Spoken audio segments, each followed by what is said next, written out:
The time has come for America to hear the truth. We are going to stand with them, and not only are we going to fight for their rights, but we're going to stand up for our rights here in our state, in our homes, and in our community. One day longer, one day stronger. One day longer, one day stronger. Because the future of labor's rights in the United States of America is not going to be decided in the courts. It's not going to be decided in Congress. It's not going to be decided on talk radio, and it sure is not going to be decided on Fox News. Solidarity forever. Solidarity forever. Solidarity forever. For the union makes us strong. Good morning, Tennessee Valley. This is the Valley Labor Report. My name is Jacob Morrison, here with my co-host and fellow agitator, Adam Keller. It is Saturday, July 31st, 2021, and we are broadcasting live online and on the radio on WVNN in the Huntsville, Decatur, Athens listening area from Athens, Alabama. A recording of this program will play tomorrow, Sunday, August 1st, 2021 on the great WGOL in Russellville, Alabama, and Wednesday, August the 4th on WHIV in New Orleans, Louisiana. Today, we are coming to you commercial-free, courtesy of the Alabama AFL-CIO, and we are just talking union. Just talking union today, and to help us out with that, we have got Connor Lewis. He is a longtime union staffer and editor of Strikewave, a labor journalism collective, to help us give out some of those union basics, and we will be taking calls, so get that number ready. 1-866-494-9866 is the number. All of that on today's Valley Labor Report. If you want to see what we are up to throughout the week and get our snide quips about the news of the day, then you should follow us on social media. We are on Facebook at facebook.com/The Valley Labor Report. We are on Twitter at Labor Reporters. I'm on Twitter at JacobM_AL. This week is going to be a really good week to follow us on social media because I think I think at least one of us are going to try to get down to the mine workers rally in Brookwood. It's going to be huge, so you want to be sure to get those updates. If you missed part of the show and you want to watch it later, you can search YouTube for The Valley Labor Report and subscribe to our channel. You can watch the full show, and we clip segments and release them throughout the week. We also upload the program on more than 11 different podcasting apps. So to see if we are on your listening platform of choice, you can go to thevalleylaborreport.transistor.fm/subscribe. We've got a website where you can buy our hats and stickers. Folks, we've only got like 5 hats left. So if you want one of them, you need to get on that. We've only got just seriously a handful left. $35, union made in America. $35, that includes shipping. thevalleylaborreport.org. You can also buy stickers and bumper stickers there as well. And finally, if you appreciate our work and want to help us stay on the air, then you can donate a couple dollars a month to us on patreon.com/thevalleylaborreport. So good morning, folks. Connor is with us. Like I said, he is a longtime union staffer. He is an editor of the labor journalism collective Strikewave. Connor, thank you so much for taking the time with us this morning.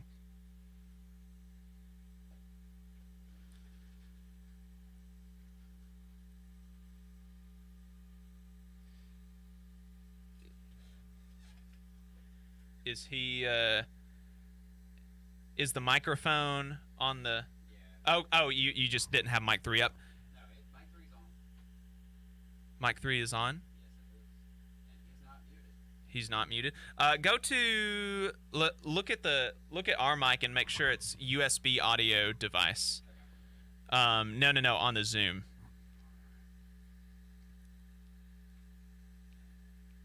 Sorry about this, folks. I don't know what the... we just did a... No, on the microphone, yeah. Are we on USB audio device? Oh, jeez. I don't know what's going on. Why don't you... Yeah, I can't hear you. Adam, why don't you talk and let me look at... Sure. Let folks know what we're going to do. Well, it would not be live radio without some kind of hiccup. And while Jacob gets that set up, I just want to give you a little bit of more background about today's show. We're looking at really back to the basics. What is a union? How do you get one? And what do they do once they're in your workplace? And this is something that we've heard some feedback from listeners. Many of our listeners do not have a union, or at least not yet. And some of you may not even see a union in your horizon in your workplace, but still would like to be informed about what it is you're missing. And there's also plenty of things that you need to know as an individual worker to protect yourself in the workplace, regardless of whether you have a union or not, or whether you're in private or public industry. So, some of the things that we talked about while planning this show, for one, we want to look at the acronyms. We throw out a lot of acronyms when we're, on this show, and also just kind of in the labor movement world. You're going to hear a whole lot of acronyms that, unless you have been schooled, you probably don't know what the hell people are talking about. Things like NLRB, ULP, EEOC. Those are all acronyms that are thrown around a lot, but they actually are very, very important concepts for you, regardless of what kind of work you do. And we also wanted to look at, in terms of what does a union do from day to day. Of course, grievances. What is a grievance? How do you pursue a grievance? What's a good one versus a not so good one?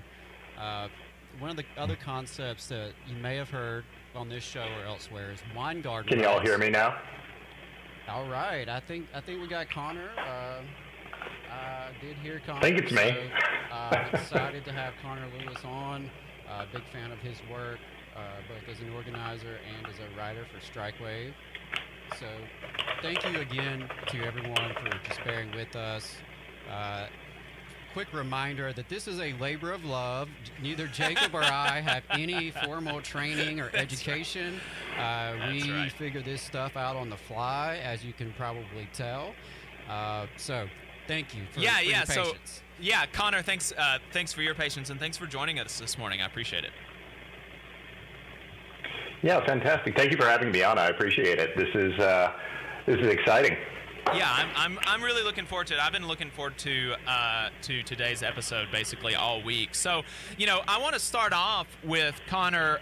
What brought you to the labor movement? Like, why are you involved in this kind of work? So I was actually a graduate assistant at the University of Missouri. I grew up in a union family. My grandfather was a shop steward with the News Guild his entire life, turned down promotion after promotion that was going to take him out of the bargaining unit.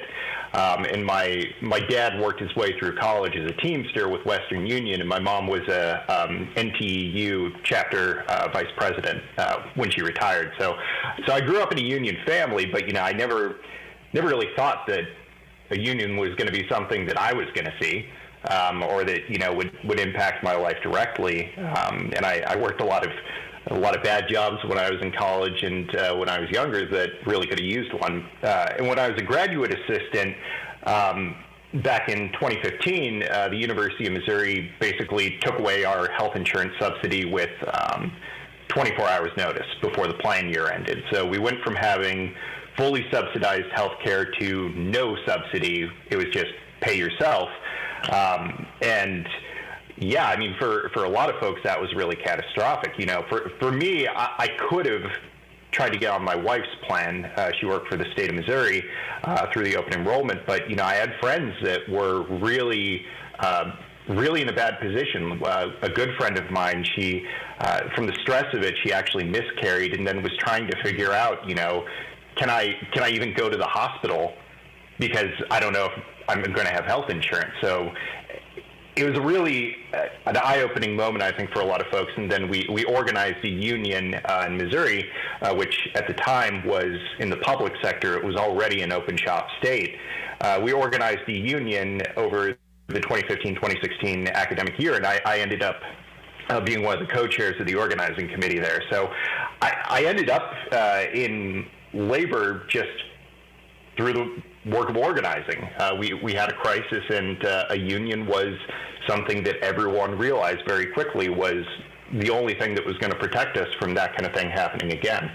And so I ended up in it through that, and then just slowly began to realize that was something that I really wanted to keep doing. And about a year later, I ended up on staff as an organizer and now as a union rep. So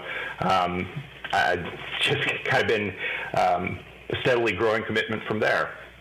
That's awesome. And, that's the best way to get in probably is folks who have had that real experience of the union actually benefiting them. So, that's a good way to go into you said you had some problems at work and so you formed a union. Like what the hell does that mean? What is a union? So the thing that I always try to tell folks is the second that you've got a group of folks that are committed to organizing and improving their workplace, you got a union. Everything else is window dressing. There are some important things that you can get through some of the legal processes, but that's the foundation. That's the bedrock. Before the NLRA, which I know we're going to talk about a lot of these acronyms, before the National Labor Relations Act, people still formed unions even though they had no legal rights or anything, and they won a lot of things. They lost sometimes, but they won a lot of things. And so that really was the start of it. We treated it like we had a union from day one, and we just acted like we were already a union. And that was really a core to a lot of our organizing campaigns. So the thing that I really try to get folks to understand is that, it can be intimidating because there are all these acronyms like Adam was mentioning, and there's a lot of laws involved, and you start getting into the weeds on this.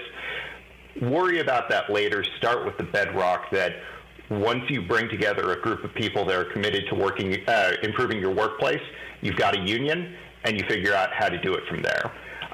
In our case, we ended up organizing toward a certification election, which there's a long story behind that, but it's still working its way through the courts 6 years later, 5 years later. But that ultimately got us, or the goal was to get us the right to act as an exclusive representative that could actually bargain the kind of contract that would protect us from an employer taking away your health insurance subsidy with zero notice. But that's always kind of where I like to start with folks, is really, take away a lot of the bureaucratic stuff and start with pulling together a group of people that are really interested in working together collectively to improve their workplace. I think that is such a great point you made. Just because, you don't necessarily have a collective bargaining agreement yet, just because you may not be recognized by the government, does not mean that you don't have a union. And you have to start somewhere. So I think that's a great foundation. And the historical part that you mentioned about the fact that, the NLRA hasn't always been what the law of the land, and there were times in the United States history that there was no legal authority for workers to come together and collectively bargain, and in fact in sometimes in places it was expressly forbidden. It was illegal to collectively bargain and be a member of a union, and workers still did it and they still won. So the historical precedents for if you've got a group of workers in your workplace that are trying to make it better, then you're a union, and you can and should act like it, is very good, because I think a lot of people are scared of that, or they're like, no, that can't work. There's no way that it can work if I don't already have the legal protection or whatever the government says I'm a union. But no, in fact, you can, and people have, and that's actually a great way to begin to get government recognition, is to go ahead and start acting like a union. That makes it easier to win elections, because you show people, you've got like proof tests of like, look, we are a union already, and we're already winning even before we get government recognition. Yeah, I think that there are a lot of things that we just accidentally, I think, looking back, did right. There are a lot of things that shouldn't have worked that we did that ended up working. But I think that that's a really crucial point, and it's also, I think, something that is important for unions to keep in mind when organizing, because if you make everything about the contract, If you make everything, especially in the public sector, if you make everything about the contract, then the second you lose those contract rights, which we know, we absolutely know can happen, then the union starts to fall apart because people see their only strength is coming from the law. And we need folks to understand that the law is a tool that you should use, and you should try to get as much as you can in the law to give you a little bit more teeth. But even without the law, we've got a union. And that was a really big change in how we organize, because, you know, a typical organizing campaign, there might be a little bit of concern about trying to secure benefits ahead of an actual vote because of a fear that, like, well, if things improve too much, then, you know, if things improve too much, then maybe that'll impact if people are ready to support it. But because we made it clear that this was part of our organizing, we got a 50% increase spread across over 2 years in the minimum stipend for graduate assistants a couple of months before the vote, and we got our health insurance back as well. And that just made people convinced, like, well, if we can do all of this without bargaining, what are we going to be able to do with bargaining? So, you know, I think that that's kind of a really important thing to start with, especially in a lot of places where public sector rights might be threatened or you know, may not exist all that much. Right.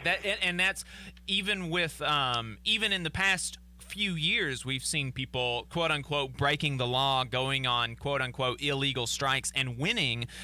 We can look at the teachers in West Virginia, or you know, West Virginia is the most prominent example probably, but there are lots of other states where teachers across the state went on illegal strikes and they won.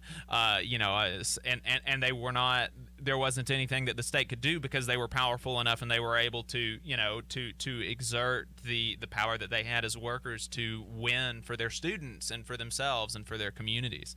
And so the, you know, whether you have government recognition or not, being a union is something that we believe not as an article of faith, even so much as like an empirically, factually, it makes people's lives better. Can you what are some of the things that so, you know, we know what a union is now. Why should I get one? What are some of the things that you tell people immediately? Some of the, whether that be, you know, relationship wise or like statistically, what do unions do for themselves? What do workers do for themselves when they are organized into unions?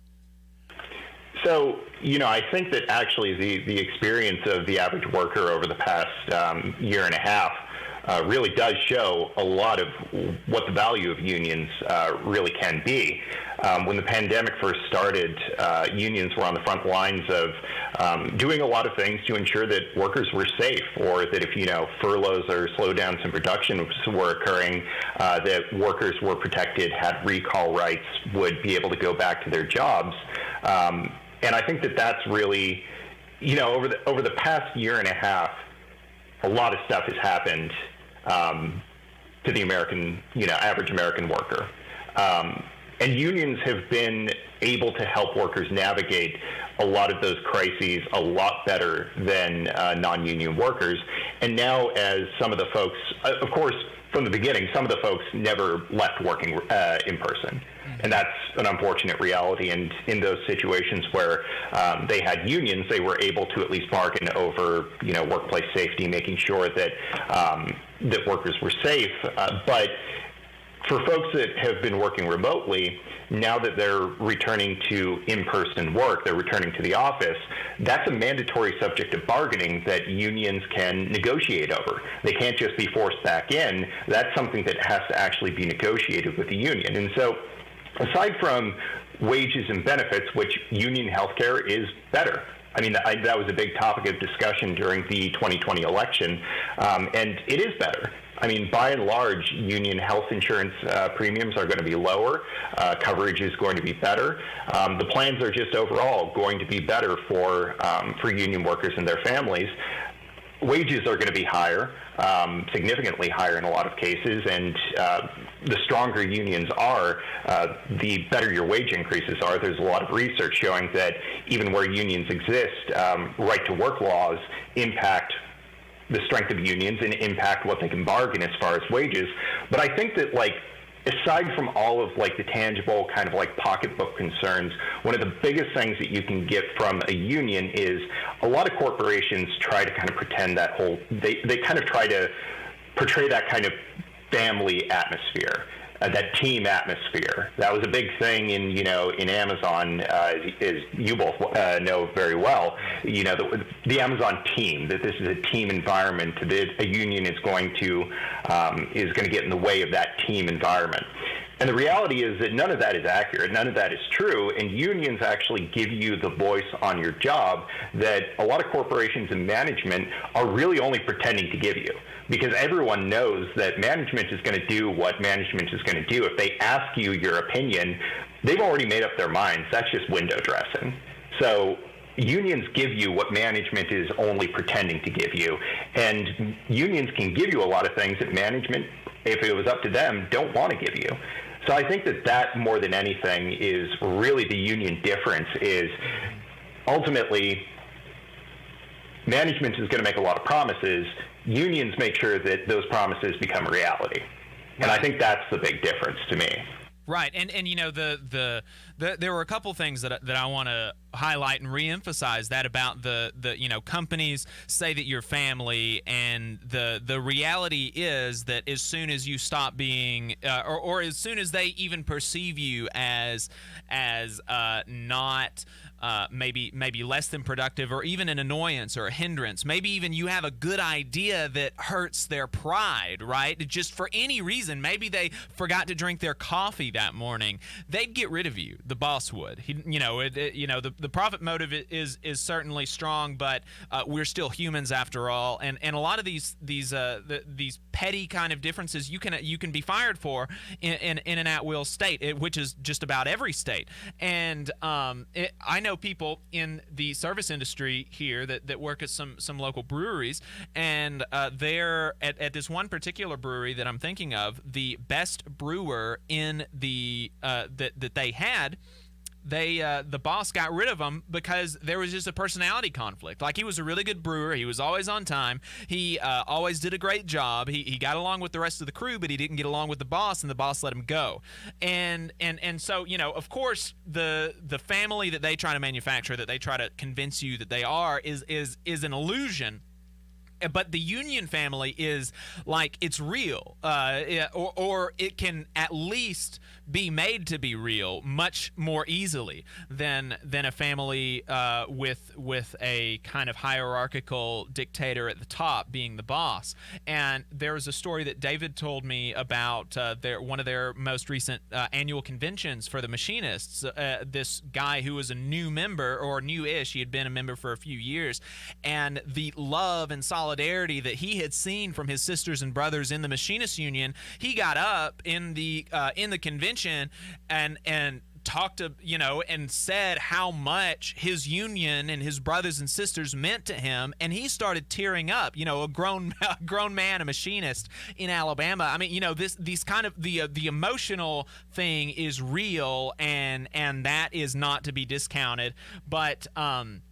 But also, the thing that you said about bosses making promises. The bosses' promises aren't worth the paper that they aren't written on. I mean, if you're able to get it in a union contract, you have got real ability to enforce it. And that's one of the things that I talked to when I did talk to some people down at Amazon who were maybe more skeptical of joining the union, of becoming a union shop there. They listed off things that they liked about their job, and I said, well, the boss could change that tomorrow, right? Do you have any expectation that those things that you like are going to continue? Do you have any reasonable expectation of loyalty from your employer? And the answer was always no, and the reply that I gave them is that the things that you like about your job, you can nail it down and get your employer to have to abide by those things for the duration of a contract. And the things that you don't like about your job, you can negotiate collectively and try to make better. Does that mean that in every instances you're going to make every single thing better or every single thing optimal? No, but you're going to have much more of an input and much more of a say and much more of an ability to actually affect the change of the things that you don't like in your workplace with a union. I think that's one of the most important things that both of you guys have laid out is, you know, if you talk to pretty much any American, regardless of their background, they're going to tell you they like democracy. And they're also going to tell you that they like having a say-so over their life. And that is what a union can bring to your workplace, so that, you know, when there are new rules or policies or guidelines that are implemented in your workplace, you actually have some say-so on that. Mm-hmm. It's not just a completely top-down relationship with your employer. And, you know, surprise, surprise, when you actually have workers who do the work involved in organizing the workplace as to how it's going to run, 9 times out of 10, it's going to be better off, right? Because the people who actually do the work know how to do it. They know ways to make it better. And it's typically going to be better ideas than what you can get from some suit, you know, making 6-7 figures, you know, removed from the actual labor. So, I mean, if you believe in democracy, then you must believe in unionism. Right. Yeah, you know, I think that that's a really important point, that a lot of the democratic principles that I think the average person really does value, unions are just a question of bringing that into the workplace. And that shouldn't be threatening, but we know exactly why it is threatening, because unions are ultimately the place in the United States where we've got autocrats, we've got dictatorships, because management has all the power and workers really have only what management is willing to give them. I really think that that's a key point. And as far as just one point that that you brought up about family, you know, just referring back to my experience organizing, we went to the Missouri NEA Representative Assembly the year that we were organizing, and about 1,000 educators from across the state of Missouri. And when they announced it, you know, they had some delegates there from the local that was organizing. There was a standing ovation from every, I mean, teachers, support staff from every corner of Missouri. And I've never felt that. We dealt with a very hostile press the entire time we were organizing. We got zero love from the press, but we got nothing but love from all of those people in that room. And that really showed that that sense of family that University of Missouri liked to talk about, that was real in the union. Right. Yeah, I couldn't, you know, the sense of family that the employer likes to talk about it can actually be made real in the union. That is that's a perfect place to leave it off. We're going to be talking about, you know, we talked about, okay, what is a union? Why is it good? There are a lot of folks that may not understand how it is. What are the mechanics? What is the way that unions make things good? We're going to talk about that on the other side. Stay tuned. Huntsville's #1 news, talk, and weather station. WVNN Athens. WVNN FM Trinity. A Cumulus station. It's 10 o'clock. From ABC News, I'm Brian Clark. At this point in the pandemic, with the number of COVID-19 cases surging, epidemiologists say the biggest challenge right now is countering this perception that the vaccines aren't working because of these breakthrough cases. That's Dr. John Brownstein. A high-profile string of breakthrough cases in Provincetown, Massachusetts, following the July 4th weekend. But the town manager on that Cape Cod community, Alex Moore, says the outbreak shows how vaccines are working. Almost 74% of the cases are among fully vaccinated individuals. Well, we haven't seen a single death. We've only seen 7 hospitalizations out of nearly 930 cases related to this cluster, and the vast majority have mild or moderate symptoms. CDC Director Dr. Rochelle Walensky tweeted today that there will never be a federal vaccine mandate, but the increase in cases is complicating returns to the office for several major companies, says ABC's Deirdre Bolton. The New York Times, Facebook, Twitter, Uber, Lyft, and Apple all delaying a return to the office due to the Delta variant. The chief executive of the New York Times Company wrote in an email to staff on Friday that the company is, quote, not ready to specify a new date for a full reopening, adding that employees would have at least 4 weeks' notice before the return ask. The Senate in session today working on a $1 trillion infrastructure bill that Labor Secretary Marty Walsh says will be a game changer. If you're sitting at home, it's about any connectivity that you have, whether it's through computer or physical roads. They're going to make a $1.3 trillion investment. It's the largest single investment in our country in about a century. At the Olympics, Elaine Thompson-Herah is the world's fastest woman again. She won her second straight 100-meter dash gold in an Olympic record time. It led a Jamaican sweep of the medals in the event. And Kevin Durant, now the all-time leading scorer for USA men's basketball after they beat the Czech Republic. You're listening to ABC News.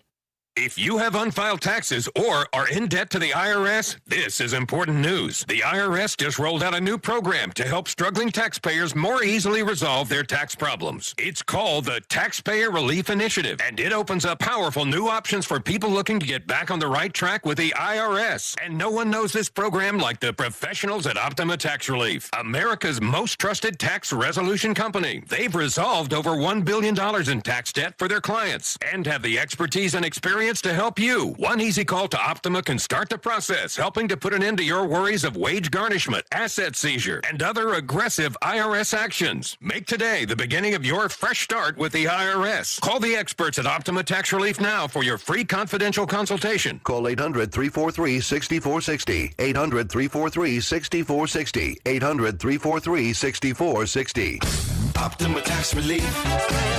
Some restrictions apply. For complete details, please visit OptimaTaxRelief.com. Where Alabama talks. WVNN. Depend on it.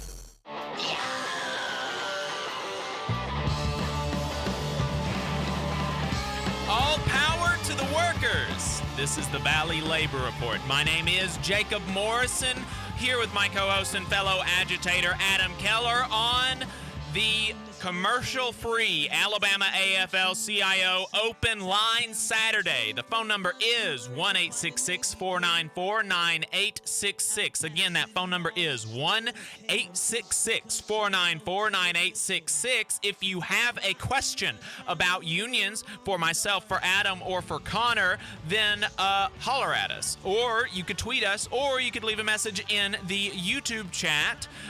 We'll try to answer any question that comes our way. So we're trying to just walk everybody through it, because like when I graduated high school, I could not have told you with any coherence what a union is, and that's I don't know that is necessarily by design, but I'm inclined to think that it is, and it's important for folks to understand what a union is, because it has made such a difference in so many people's lives. So we have talked about what is a union. We've talked about what unions have done for people, how they can impact people's lives, and so now maybe the question that a lot of people are asking is, how is it that happens? Okay, like let's say, skeptical listener, that you are willing to stipulate, for the sake of argument, unions can increase your wages, workers through organization can get better health care, maybe they can get better relationships on the jobs,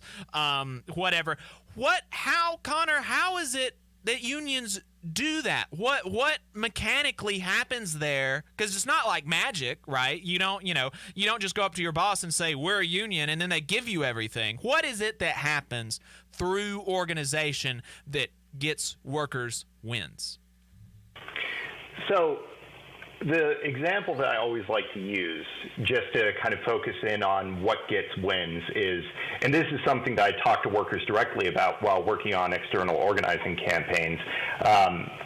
If you bring an issue to your boss, just as an individual worker, what happens? If they're a decent boss, they might listen a little bit, and they might, nod and make you feel heard, but you're not going to see any results from that. And then I try to get them to think, okay, what happens if you and everyone on your shift went into the boss's office after your shift and said the same thing? What are you going to see? And that really is, I think, the mechanic, aside from the actual laws, that kind of helps get things, is that, one, it forces folks to actually, I think, work together in a way that makes them realize that they're more powerful working together. And then two, you're going to be able to get a lot more from your employer than you are as an individual. So I think that that's part of it, but then also through forming a union, and I don't know if we want to get into exactly this part now, but it's definitely part of the process.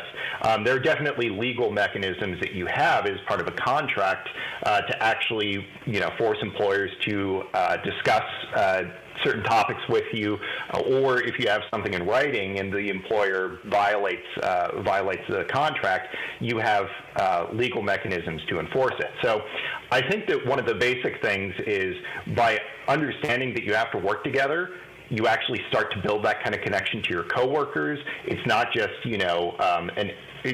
a goal-oriented thing, but it's also a very social thing. It's a thing that people actually, I think, something I've observed in a lot of union workplaces is folks, I think, tend to enjoy their coworkers more. They know their coworkers better. They might not like all of them. There's still going to be, those personality differences, but I think it's a better workplace for the people there. And then also, just as far as outcomes, that working together helps them actually get things from the employer. So, I think that's kind of the bedrock of it, and there are a lot of things that kind of go along with that on kind of the legal end and the process end, as far as kind of forming a union and enforcing a contract once you have one. Right, and I think, and so the next thing that we'll talk about is like, okay, well, what do I do if I want to form a union? But a couple things that I did want to pull out about that, about how is it actually mechanically that people are able to win things, to build on your argument of what happens if you go one-on-one, talk to your boss, versus if everybody goes to talk to the boss. Let's escalate that. What happens if you walk off the job in protest of this or that thing? Well, not really much. You lose your job and the thing doesn't change. What happens if everybody walks off the job in protest of this or that thing? Well, the business is not able to run, right? And I think that a lot of people know this in a kind of visceral way. I do, especially from my time in the service industry, because the owner of the restaurant that I worked at lived in a whole different state, right? I saw him over the course of working there 3 years, maybe 4 times. And I put in a lot of hours at that restaurant. Saw him about 4 times. And so literally our workplace ran without the boss most of the time. Now, we had people there who had hiring and firing power, but they didn't make a lot of money either, and really fundamentally their interests would have been better served by unionizing the people under their supervision, unionizing than not. But the person who actually held the power, he was not there doing any work at all, and we were able to make the business run. Now, flip that. What if he had been there trying to do everything and he didn't have any workers? Well, he couldn't have run the restaurant. He couldn't have run it at all. And so the workers have the power there, and through organization, through unionization, whether you have that legal recognition or not, you actually pool your power, because fundamentally you have so much more power collectively than you do individually. Like, it's just, there's no comparison at all. And making use of the power that you have collectively has for workers in the past, does for workers in the present, and will continue for workers in the future to make their lives and their workplaces better in a way that is just simply not possible as an individual. Doesn't matter what your work is, doesn't matter what you do for a job, who your boss is. If you bargain collectively, you will be able to be better off. I mean, that's just there. It's impossible for it to work any other way, I think. Yeah, and I think that one of the things that's also important to kind of zero in on is, I have had some instances of, and usually with workplaces that have long been unionized, where you do have management, usually in the public sector, that's kind of trying to do the right thing. How sincere that is, and when push comes to shove, how committed they are to that, that's a whole different question. But, it's not always, confrontational. Sometimes, like you had mentioned, with the restaurant manager, they lived out of state. They have no idea what's actually going on. And I think Adam had mentioned there's a lot of, upper level management that just doesn't know what workers are doing. And so one of the things that if you build a strong union that you don't even have to, really kind of push, it's simply a question of, if one person tells an employer, no, this is a problem, this is what's happening, this is what I'm experiencing on the job, there's going to be an assumption, well, okay, that's your opinion. If 10 people are saying, no, this is actually what's happening, then that convinces them that, okay, even without that kind of additional force, it often can convince them that, okay, this actually is an issue. Right. So well, there watch is Undercover that as Boss. well. I mean, Yeah. I mean, if you watch Undercover Boss, like the people at the very top have no idea, absolutely no idea what's going on and how to do the jobs that they have people doing. Yeah, I mean, if you ask your average school district superintendent of a district of any kind of size, they've been out of the classroom so long, and who even knows how long they were in the classroom to start with, that they don't actually know what the job entails. And they certainly don't know what it is that, paraprofessionals and support staff are doing. They just don't know. I mean, that's just a reality. And that can really be applied to pretty much any workplace. They just have no idea what their employees are actually doing. Right. All right. So look, I think everything that we're laying out here, we're talking facts and logic. Facts don't care about your feelings. I think that everything here is ironclad. I think everybody in the audience that was unconvinced going in, I think everybody's convinced unions are good and I want to get one. How do I do that, Connor? If I'm listening now and I want a union, what do I need to do? So, one thing I'm going to throw out there, and personally, and you probably both know better than I do, I don't know what the public sector end of things looks like in Alabama. I'm going to assume that there's probably, it's probably a little bit different from Pennsylvania where I live. But, I'm just going to, assume that we're talking about a private sector job. So the way that it works, first off, National Labor Relations Act, NLRA, that we've referred to a couple of times, is the law that was passed in the 1930s under the New Deal that sets all this up. So that's just baseline. If you're looking for laws related to unionizing, if you want to read, if you want to read the bill, there it is. So National Labor Relations Act sets out the process. As far as the actual practical elements of it, aside from the legal part, realistically what you want to do is you want to start figuring out who's going to be in the union. And the legal kind of scope of that is basically there's a lot of wiggle room on how to decide who's in and who's out. But what it's typically going to look at is, are you all at the same job site? That's one thing. Are you at the same job site? What's the work that you do? Do you have, similar interests to other folks that do, that they're doing different work? That's kind of how they're going to determine when you get to the legal process who's in or who's out. And obviously, managers, anyone that has the ability to basically hire, fire, discipline, direct the workforce, and exercise independent judgment in doing that, they're not going to be included. And I could get into a whole reason why supervisors are excluded, but that's a different discussion. So basically, you want to figure out who's going to be in, how many folks are we talking. This is an area where it can be a little bit difficult because, especially if there are different shifts and that kind of thing, you don't necessarily know how many people, or you don't know people on the other shift. And depending on the size of the workforce, we could be talking of a lot of folks. So you want to get a general sense of who are we talking about, how many people, what jobs are they doing, and then you want to start pulling together some like-minded folks to actually start talking practically about this. And that's going to form the core of what the jargon for it is, your organizing committee. And what you want in an organizing committee and this is kind of the struggle that a lot of people, there are some missteps that you can make here. The important part about an organizing committee is that if you want to get to about 10% of the overall people that you're talking about organizing. So if you've got 100 people that you're talking about organizing, you want 10 people that are committed core members of that organizing committee. And you want any of the other 90 to be able to look at the people on that organizing committee and say, these are, this is a good representative group that I can, that I trust, that I feel represents my interests, that I can these are people that I respect. And so it's not always going to be, the loudest person. It's not always going to be, the most militant person. You're really aiming for a group of people that the other folks in the workforce will trust. And so it's really important to kind of identify those leaders in your workforce and start talking to them about this and kind of pulling them in.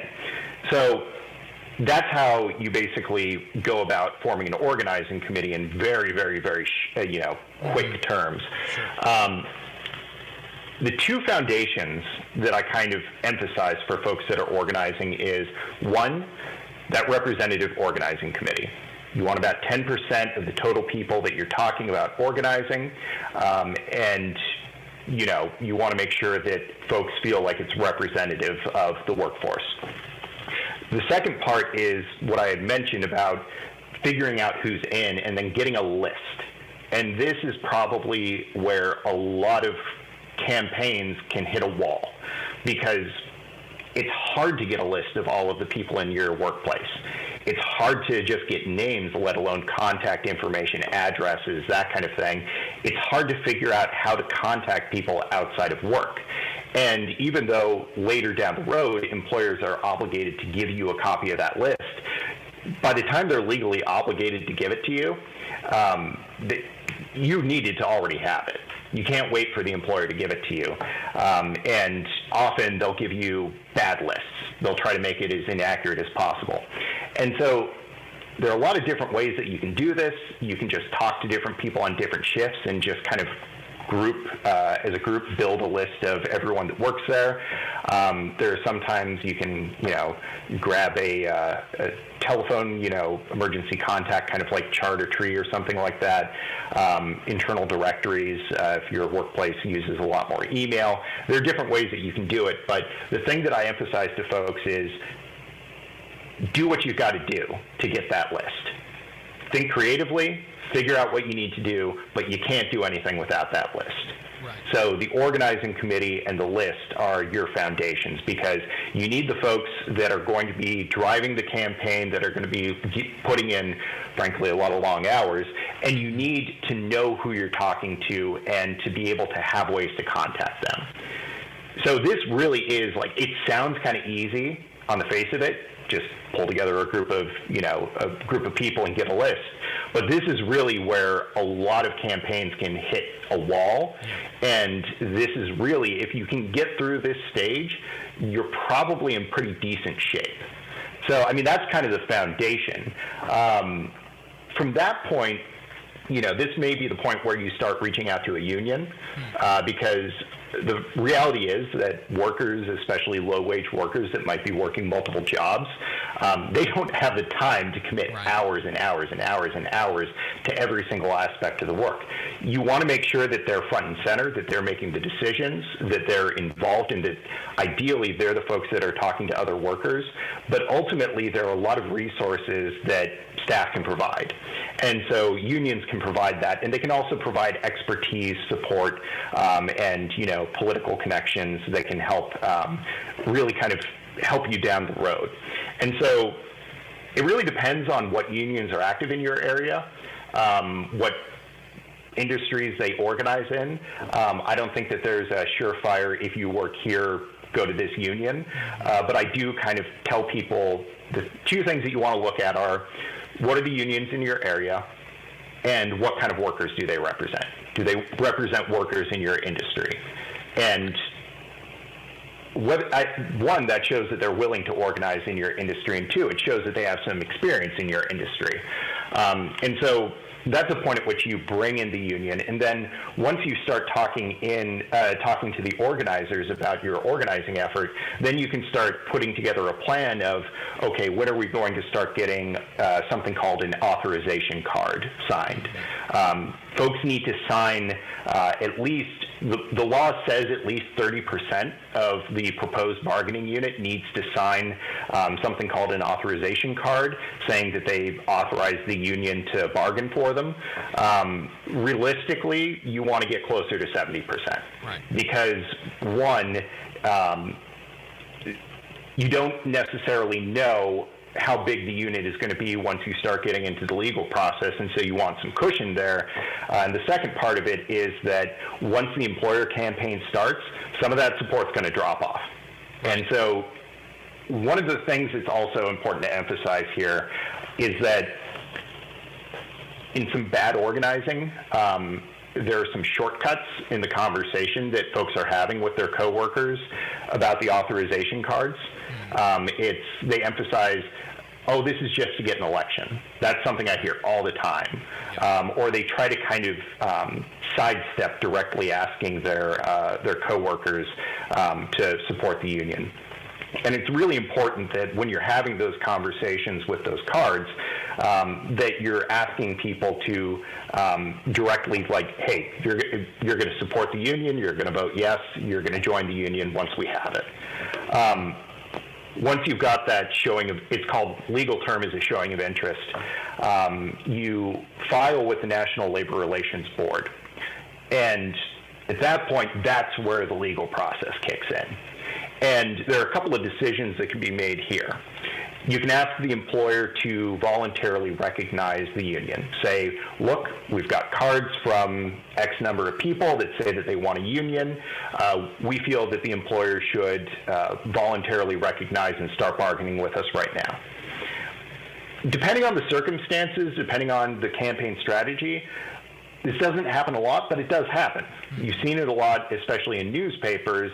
The News Guild has actually been really, really successful getting newspapers to voluntarily recognize their campaigns. The fact that they haven't lost a campaign in 5 years probably is a good reason for employers to not waste the money and just recognize.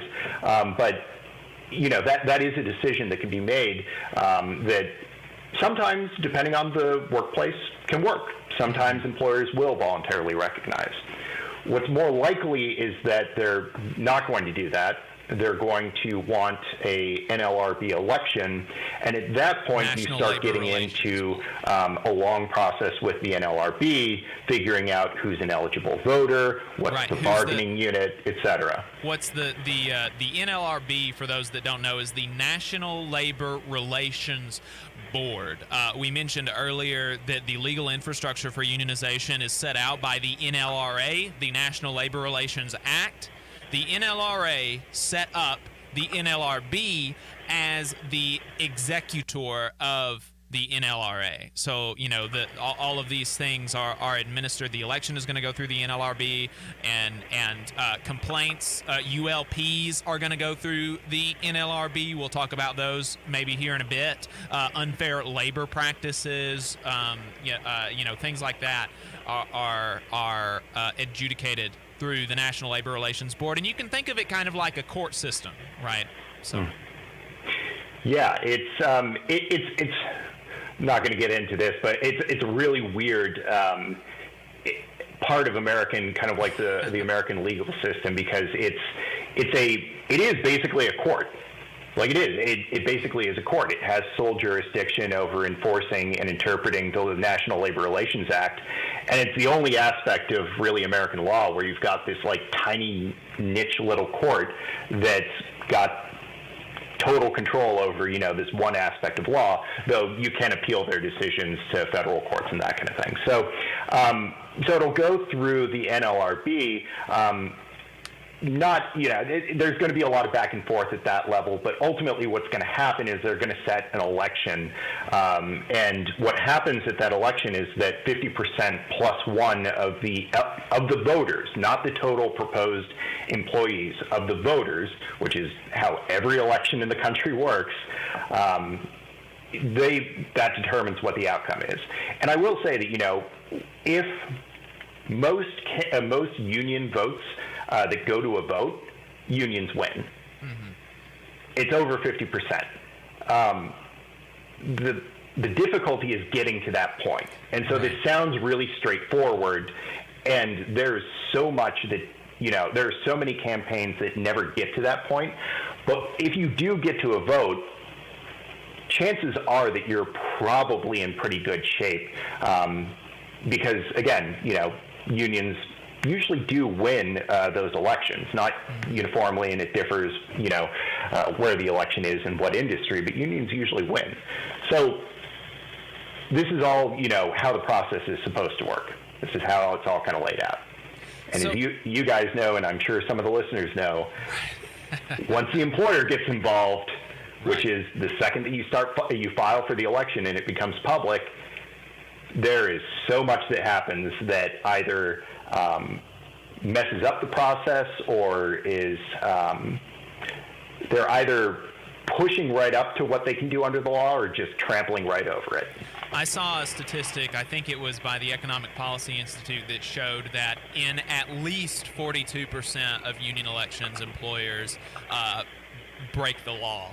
And I think that is only where they were actually found to have broken the law. So it's almost certainly significantly higher than that. But I mean, that's almost half the time the boss breaks the law. It's really, really wild. So this is the organization part of it, and I think that was an excellent summation of it. And like you said, of course, this is incredibly condensed, and we have plugged Labor Notes multiple times. And so if you are out there considering starting a campaign, then Labor Notes has an organizer training, and I think, Connor, you would vouch for their trainings as well. They have an organizer training, I think, actually this week, right, Adam? Well, yeah, Labor Notes is doing Secrets of a Successful Organizer training on Tuesdays throughout the month of August. First training session starts August 10th. They'll also continue through the 17th, the 24th, and the 31st. All sessions are done via Zoom, so you can go online, register. Do recommend you go ahead and sign up because there will be limited space. We'll be in the evenings, 6 to 8 p.m. Central Time. I can also vouch for Secrets of a Successful Organizer. We've both been to one. We went to one together a couple of years ago. It's great. We've been to one. I'm wearing the shirt. It is great material, and they really get into the nitty-gritty of what we just laid out in a condensed format. They really break it down, and the thing I love about their training is it's very practical. Right. It's not just theory. It's very practical stuff that you could take back to your coworkers, your organizing committee, and get right to work on it. Yeah. And you can, if you're like an individual that is interested in doing this, then I recommend that. But if you've already got, or if you have somebody that you've talked to about organizing, maybe casually, maybe both of y'all should go to this thing, or three of y'all, or four of y'all, or if you've already got an organizing committee, all of you should attend. It's like $10, and if you want to attend, and $10 is really going to break the bank, holler at us, and I'm sure that we can find some way to get the money for you, because the trainings are really, really great, and they're really helpful in actually helping you think about how you're going to go through this process. And so through the organization process, we got a question in the chat, Connor, and we only got just a little bit here, so we may have to pick it up on the other side of the break. But how do you deal with high turnover while you're organizing? This is something that I really don't know that there is a conclusive answer to it, because it's such a hard thing to deal with, a high turnover rate. We talked about it with the Graduate Workers Union for New York University a while back, and they had a good answer to it. I thought that clip is on our YouTube channel. You can go and find that and see how they deal with it successfully. They've got a union and they just want a really, really good contract. So see what they've got to say. On the other side of the break, we're going to see what Connor has to say. Stay tuned. You're listening to the Valley Labor Report with David Story and Jacob Morrison. This is News Talk 770 AM, 92.5 FM, WVNN. News starts now. The federal moratorium on evictions expires at midnight, and after the House adjourned Friday without voting to extend it, many people could be facing uncertain futures. Congresswoman Cori Bush, who used to be homeless, slept outside the Capitol last night and told ABC News this morning. I hope people hear the anger and outrage in my voice, because I know what it's like. The White House says money has been allocated to states, and states have not done enough to distribute the money to eligible people. The Senate is in session today, with lawmakers there working to pass a $1 trillion infrastructure bill. Health officials say the high-profile outbreak of COVID-19 in Provincetown, Massachusetts, among many people who are vaccinated, shows how effective vaccines are because very few people were seriously ill. Jamaica swept the women's 100-meter dash at the Olympics. Elaine Thompson-Herah wins her second straight gold medal in an Olympic record time of 10.61 seconds.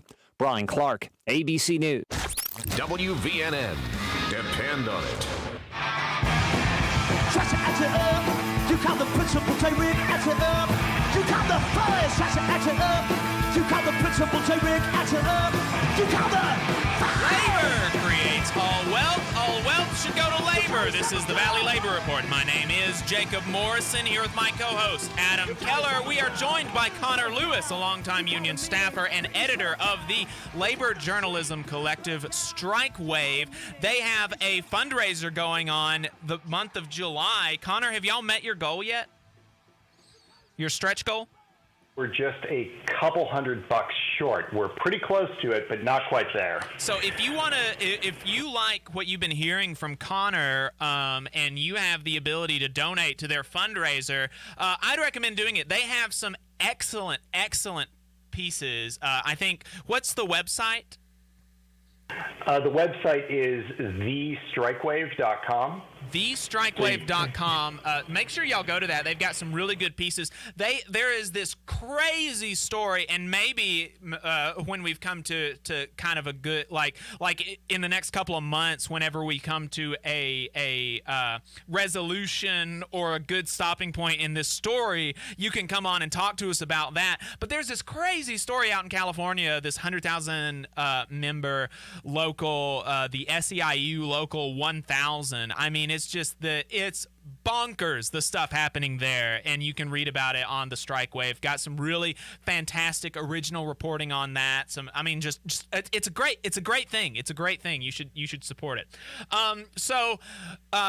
What is your answer for organizing in a high turnover scenario, Connor? And really quick, before you answer that, if you have a question that has not been answered, give us a call, 1-866-494-9866. That phone number is 1-866-494-9866. Connor, how would you deal with a high turnover workplace? You know, that's a really difficult problem, especially since, a lot of workplaces now rely on kind of a model where you've got really high turnover workforces. And especially I know, locally, I live in State College, Pennsylvania, which is right around Penn State. You've got a really, really high turnover seasonal workforce in a lot of hospitality, and a lot of them are, undergraduates that don't necessarily know that much about their labor rights. And, you've got a lot of really horrific exploitation, and there have been a lot of wage theft cases locally dealing with, tipping pools and that kind of thing. So, first thing is, I don't know that there is a surefire answer. I mean, it's a very difficult problem that's going to depend a little bit on the situation, whether it's just high turnover because of employee dissatisfaction. I know that I've got a lot of, I work with a lot of school districts where they have a pretty high turnover workforce simply because a lot of employees will find a job in a different school district that maybe they feel is a little bit more supportive or has better working conditions. So is it a question of employee dissatisfaction, or is it that you just have a workplace where it's kind of structured around that kind of very high turnover? Do you have a lot of seasonal workers, that kind of thing? Like in the Amazon campaign, I know in Bessemer, that was a big part of it, was that you had a lot of seasonal workers. And they kind of rely on this very kind of high turnover part-time element to their workforce. So I think that's the first question is, when you're talking about high turnover as an organizing committee, try to figure out, okay, why is it high turnover? Is this a structural thing, or is it because employees are unhappy? Because I think that if it's employee dissatisfaction, that's an easier thing to deal with from an organizing perspective, because what you can do is actually tap into that as one of your issues. You can tap into that as, look, you're dissatisfied, we understand, we want to improve it. We want to make this a place where you can stay. We want to make this an employer where you don't feel like you've got to leave after a year or after 6 months or however long. We want this to be an employer where you can stay and feel supported and have the pay and the benefits that you need to actually support yourself and support your family. So that, I think, is a little bit easier because you can actually pretty directly address that problem with your organizing message, that we want to, all the things that are leading people to leave, we want to address those. If it's a seasonal workforce, that's a lot harder. And I don't know that there is a surefire answer to that. I think that one of the things that you can talk to a lot of folks about, especially folks that might be there on temporary positions or seasonal positions that would like to be there full time, is that, look, one of the things that you can bargain over, there's no guarantee you're going to get it, but one of the things that you can bargain over is more stability for part-time workers, potentially a pathway to becoming full-time that could be really appealing to those kinds of folks. But ultimately, that's just something that you've got to organize around. Right. And this really gets back to the importance of the list, especially when you have high turnover. Every couple of months, your list may be out of date. And so that's a really important thing, to make sure that you're updating your list, you're reaching these new hires, that you're getting the, and also thinking about it this way, if you've got a lot of new hires that are just coming in, getting to them quickly, because they don't necessarily know what to make of the workplace, and you can help them both with, okay, here's how you navigate the workplace. You can help them, adjust to the job, and then also plug them into some of the organizing. So there are a lot of different ways that you can kind of think about the problem and what it poses for your organizing campaign. There's no surefire, like, silver bullet, this is what you got to do and it's going to work. It's an issue that you've got to kind of assess how it's playing out in your workplace and organize around it. And I don't know that there's going to be one size fits all, but it's definitely something that you can organize around. And one thing to also keep in mind, and this was also the case in the Amazon campaign, I know, that when you actually get to a vote, even some employees that are no longer employed at the employer may actually end up voting. And so making sure that you're getting to these people rather than, just saying, they might not vote, can only help you.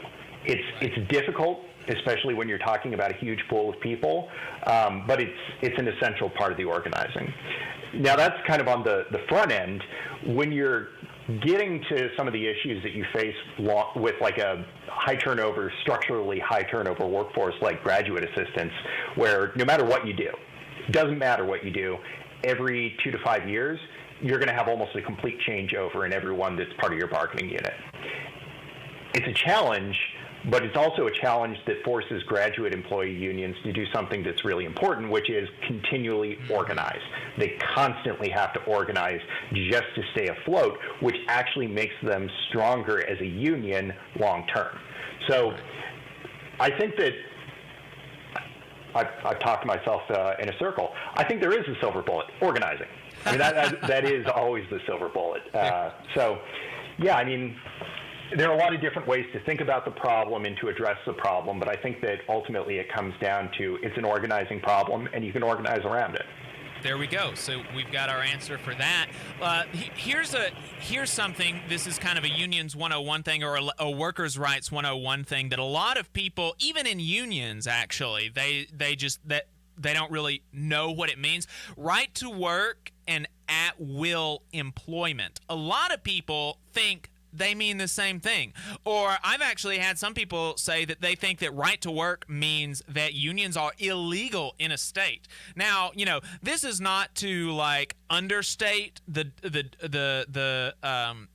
detriment that right-to-work laws are to unions, but it's a pretty narrow law in actuality, and that is that over the government comes in to the contract negotiations between the two private parties, the union, the workers, and the employer, and they say to these two parties that are negotiating a contract, there is one clause that you cannot put in your contract or that cannot be enforced, and that is a clause that says to be a worker here, you have to pay agency fees to the union to represent you. And the reason for those agency fees, for those representation fees, is because as a member of this workplace, you benefit from the union's representation, and so you should have to pay for it. And of course, we know that the government there are lots of things that are conditions of employment that the government doesn't care about, or that conservatives don't care about, and they say, well, if you don't like it, you can go work somewhere else. But this one is something that they take a special interest in because they don't like workers having power. Right to work is a very narrow law that only does that has no other implications other than the fact that it weakens unions. At-will employment is something that is different, that a lot of people think mean the same thing as right to work. At-will employment means the boss can fire you for any reason or no reason at all, so long as it does not conflict with federally protected rights. And so that is your right to not be discriminated against. That is your right to not be retaliated against or fired for organizing a union. Your right to organize a union is a federally protected right. Now we can talk about how well that is enforced and what you have to do to enforce that, but they can't fire you, and you do have some amount of recourse for that if they do. And so those are things that are really widely misunderstood, and the best way to combat at-will employment, which is really a much more, in my view, a much more nefarious thing than right to work, is unionization, because in virtually all union contracts, by virtue of the fact that it's so important to workers, they negotiate just cause clauses, meaning you cannot be disciplined or fired unless there is just cause, unless there is a reason other than the boss forgot his coffee this morning to be fired or retaliated against, for you to be fired or retaliated against. And so those are three things that kind of swirl around together, and I wanted to pull them out and define them for people. And Connor, if you have do you have anything else to add to, right to work, at will, just cause, anything like that? I think that right to work is a really interesting thing, and I like the way that you put it, that it's the government interfering in the negotiations process and saying, no, you can't negotiate this. Because I actually talked to a lot of folks in labor in Montana and New Hampshire a couple of months ago for a story I did for In These Times on right-to-work bills that have been introduced there. And both states, both chambers of their legislatures and the governor are Republican, and both states ended up rejecting right to work. And one of the things I constantly heard from a lot of union leaders, some of them that were, Republicans themselves, is that the government shouldn't interfere in a private contract between an employer and its union. You can't get an agency fee clause unless both parties agree to it. So both parties are saying, okay, we're fine with this. And it's the government basically coming in and saying, no, you can't bargain that, which I think that there's a pretty straightforward argument, no matter where you kind of rest on the political spectrum, that that's unreasonable, because the only purpose of mandating that you can't do that is to weaken unions. That's the only reason that it's introduced. And I'm not highlighting that because I'm fundamentally against the government coming in and regulating terms of employment. I think that there are good and beneficial ways for the government to interfere in terms of employment. I think that minimum wages are good. I think that safety and health standards are good, and that is the government coming into a private contract negotiation. But I do want, especially on a conservative talk radio station, I want to illuminate that for folks, that this is what's happening. When you talk about right to work is not it's not a small government thing. It is a big government thing. And so, I'm not opposed to government interfering in contract negotiations, but I do want people to recognize that is what this is, and it's the government coming in and saying to two different parties who would have otherwise agreed to a thing that they can't agree to that thing. And so I just, I want people to recognize that that's what it is. And something to add here, not to belabor the point, but when you talk about right to work and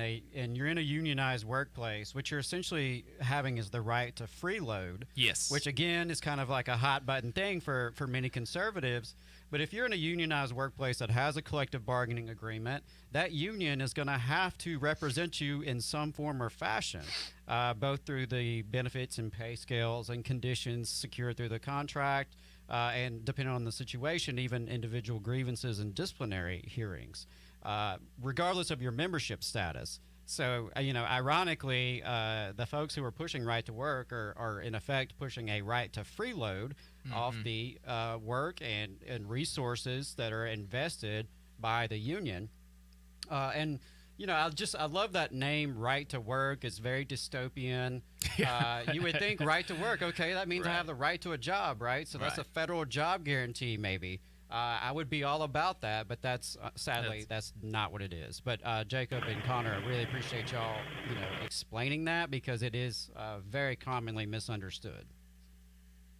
Yeah, I think that one of the things that is really important to understand about right to work, and especially some of the deception that's involved in a lot of messaging about right to work, is a lot of people, and this is something that you will always hear from some kind of fringe anti-worker groups, is it's about compulsory union membership. You shouldn't be forced to join a union.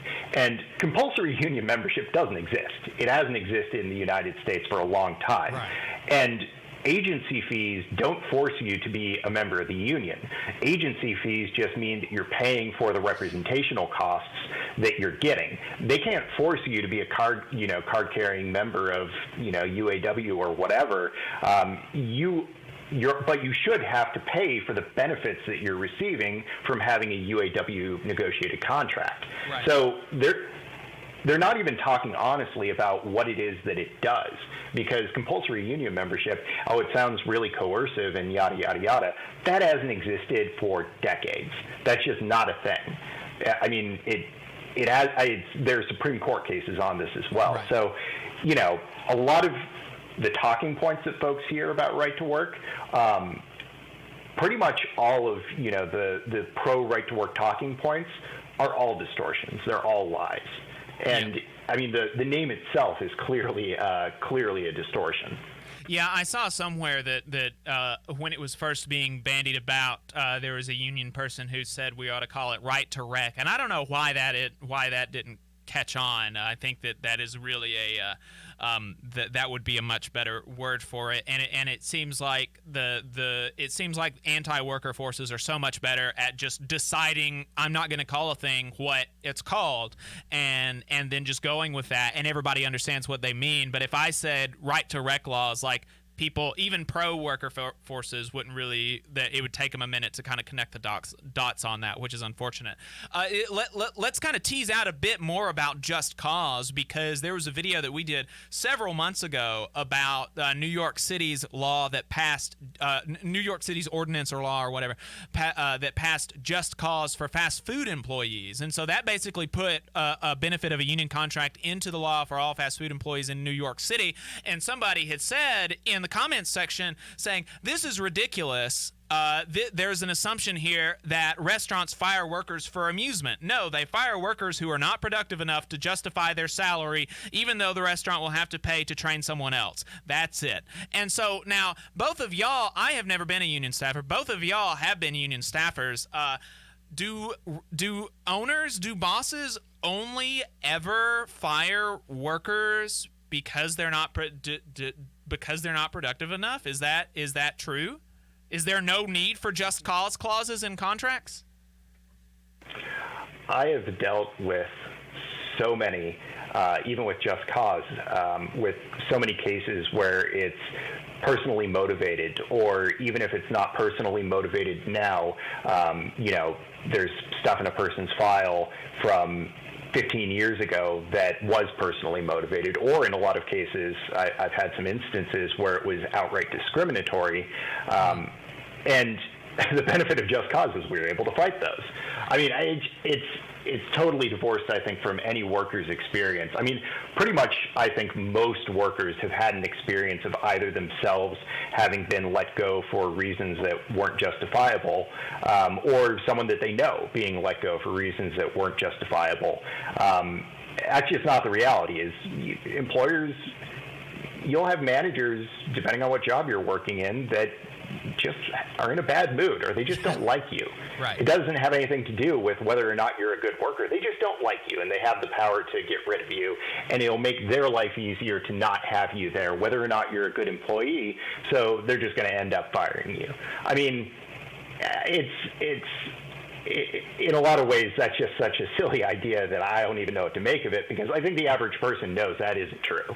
Right. Yeah, you're exactly right, Connor. And I want to, even build on that a little bit more, because you're right. Even in environments where there are just cause protections, or, in education circles often called tenure, that is just due process, more or less. People are still fired for bogus reasons, even with those protections. And without those protections, it is really the norm, not the exception. So I certainly represented a number of workers who had no just cause and were let go for, the most arbitrary and stupid of reasons. They, were basically bumped out to make room for somebody's cousin, somebody's fraternity brother, things of that nature. And then I had to represent workers who did have tenure protections or just cause protections. And even in those cases, the employers still were willing to go to bat for stupidity, basically, on their part. Either, through false accusations or honest mistakes, or, you get the wrong set of supervisors. It can happen to any of you. And if someone's listening and thinks, oh, well, I'm a great employee, I come to work every day, I do my best, I don't have to worry about that. Let me tell you, and I know Connor's probably had the same experience, the majority of workers who came to meet with me in my office who were being disciplined or terminated, that was one of the first things they said. I never thought I'd be here. I never thought I'd have to call you. I never thought I'd need a lawyer. Because, most people just don't go to work expecting that's going to happen to them. But regardless of your performance or the value, quote unquote, that you're bringing to the workplace, it absolutely can happen to you. And, and if we're talking about myths and misconceptions, one of the biggest ones that you hear a lot, especially on right-wing media, is like tenure or just cause, due process being considered like a job for life. And we've all heard that, right? Oh, we couldn't get rid of Coach such and such because he's tenured. We couldn't get rid of that lazy union worker because of their contract. And that is such BS, because they absolutely can. What it requires is that management actually do their damn job, which is to be managers, right? And if they have an employee that legitimately is doing harm, or, a bad employee for whatever reason, they absolutely can address that. It's on them to document and to actually prove that that worker is in fact doing things to justify termination. That's the misconception. Just because you have due process doesn't mean you're protected, that you can do whatever you want, don't have to worry about getting fired. That's bogus. I think anyone who's ever worked with just cause knows that to not be true. But that's one of those things that is spread a lot in the media, and there are degrees of difference, of course, too. A tenured college professor who's been there for 40 years probably does have a greater degree of security than your average, K-12 teacher who just got tenure last year. There are degrees of this, but again, don't think it can't happen to you. And it's not just about work performance issues. It absolutely can be about personality issues, as Jacob mentioned. It can be very political. If you are an outspoken advocate in your workplace, if you, stick up for yourself and your coworkers, if you're the person who asks, difficult questions in the staff meetings, those things can put a bullseye on you. And that's why having just cause protections while it doesn't save everyone, it absolutely, like you said earlier, Connor, and I like this, it gives you a chance to fight. You at least have that opportunity to fight back and to try to prove that you deserve to maintain your job, or to prove that management has acted in a discriminatory way. Right. And all they have to do to get rid of you and get around to that just cause provision is prove that you were not doing your job correctly. Like, if that's actually the problem, then the just cause is not an issue, right? Right, yeah. If you're legitimately that bad, then management should have no issues proving it. Mm-hmm. Yeah, one way that I kind of put it is that, and I like how you mentioned this, it's due process. We assume that, like, before a person can, be convicted of something, even like a minor thing in court, they have to have the right to due process. They have to go through the process to determine whether or not this thing actually happened and whether it's worth fining them, convicting them, whatever. And before you lose something as important as your income or your job, you should have the right to due process. And it's not saying that they can't get rid of you, because they absolutely can. It's saying that it has to be job related, and it's saying that you have the right to defend yourself. You have the right to understand what the nature of the problem is, and you have the right to answer that and defend yourself from whatever allegations or charges there are, and that you're entitled to representation in doing that. So, I mean, it's the idea that it's a job for life, and this was a very deliberately, especially with teachers, a very deliberately manufactured kind of idea. And when you mentioned that, I immediately thought back to I grew up in Los Angeles, and I remember a series of articles that the LA Times did, I think probably around 2006, that was even before the whole kind of rubber room documentary kind of thing in the New Yorker piece in 2009, where basically alleging that, there are all these bad teachers that are getting paid to just go to a room and sit and play cards. It's this kind of idea that you basically have a job for life and you'll never be held accountable for wrongdoing, that was very deliberately manufactured by these sensationalist stories about, rubber rooms and whatever, where they're sending teachers accused of different stuff to just play cards while they're getting a paycheck. So it's not real. It's not the reality. They still have the right to get rid of you. They can suspend you from working while they're working through the process. It's just, all it is saying that you have the right to due process and you have the right to defend yourself. And that's it. And I think that when you put it to most people, I think most people would agree with the idea that an employer should have a job-related reason to fire you. Mm-hmm. Yeah. It should be job-related. Right. And that's all that's all just cause really is that there has to be a legit job-related reason. And one of the things that I think is really important, it's kind of part of the just cause and the due process, is one of the things that I work with a lot is you also need to try to give people time to improve. Mm-hmm. You have to, if there's a problem, you can't just jump straight to firing them. Right. You have to give people a performance improvement plan. You have to help people try to be better. And you have to help people, if there's a job performance problem, meet the expectations. And you have to go through something called progressive discipline. So and there are instances where you can, jump straight to termination. But for minor things, let's say an employee clocks in a minute late. You can't just fire them on the spot. Right. You have to go through progressive discipline. You have to, do things like start with verbal warnings, start with written warnings, writing them up, go to things like suspensions or that kind of thing. You can't just go from 0 to 100 immediately. Right. And I think these are all reasonable things that most people would agree with. The goal is to help people improve and do their jobs well. Ultimately, if that's not possible, then employers can get rid of them, but they have to be given a fair shot to actually do the job well. And there has to be something job-related for all of this. That's exactly right. That is a fantastic place to wrap it up, Connor. Thank you so much for your time this morning. I hope everybody enjoyed the show. See you next week. WVNN Athens, WVNN FM Trinity, Cumulus Station. It's 11 o'clock. News starts now. From ABC News, I'm Dave Packer. The latest data released by the CDC saying the COVID Delta variant is so contagious, even a vaccinated person who becomes infected can pass it on just as easily as someone who isn't vaccinated. ABC's Chuck Sievertson with a reaction from top doctors. The CDC reviewed a COVID outbreak in Provincetown, Massachusetts. Dr. John Brownstein, epidemiologist at Boston